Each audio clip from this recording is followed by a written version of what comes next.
Hello, work colleagues. Thank you for taking some time out of your day to listen to my presentation. I just wanted to discuss the proper formatting and structuring of an email for a few minutes. Let me ask you a question. Have you ever received an email from a boss or a colleague where you weren't totally sure what the structure or format or even the goal of the email was supposed to be? Well, I'm going to answer all of those questions for you today. When it comes to structuring email, there are some important things to consider. The first thing to consider is the subject line. This is because the subject line is the first thing that your recipient will see before opening the email. If the subject is important, be sure to include the word important in the subject line. That way, your colleague will know that they need to open it and act upon it as soon as possible. Second is the greeting. The greeting is also very important. The greeting can be formal or informal depending on who you're sending the email to. The greeting should be formal if you're sending it to a person outside the organization. For example, if I was to send an email to someone outside the organization, I would say something along the lines of, "Dear so-and-so." This is because they don't know me as well, and I don't know them as well. And it's more respectful to introduce myself in that way. However, if the email is within the organization, you can be more informal, such as "good morning" or "hello all." This is because we already know people within the organization. We also want to ensure that our tone is correct. Is the email more serious or is it more informal and light?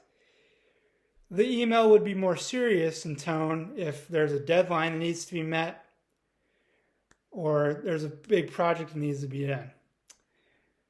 The email would be more informal if there's not as a pressing issue that needs to be solved right away.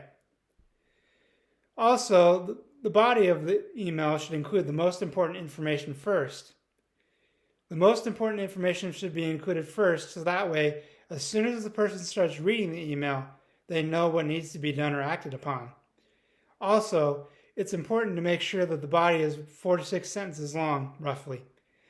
People don't want to read paragraph upon paragraph, so it's important to make sure that we keep our emails short, sweet, concise, and to the point. Also, we want to make sure that the information included is from importance first in chronological order. So, for example, if I have a project that's due, I would include that first because it's the most important and pressing issue. The rest of the issues would be listed below that because the project would be the most important. Lastly, the closing. The closing is a great way to summarize everything that the email entails, including key dates and projects that need to be done. They can be bullet pointed or summarized in a few short sentences.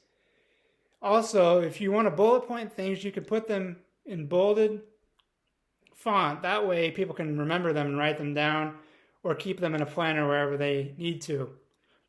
Also, you want to leave a good lasting impression. So if you're sending an email to someone outside the organization, you may also want to include your contact information or the best way that they can get a hold of you, so that way they can contact you in a different manner if they need to at some point in time. So those are some important things to consider when constructing an email.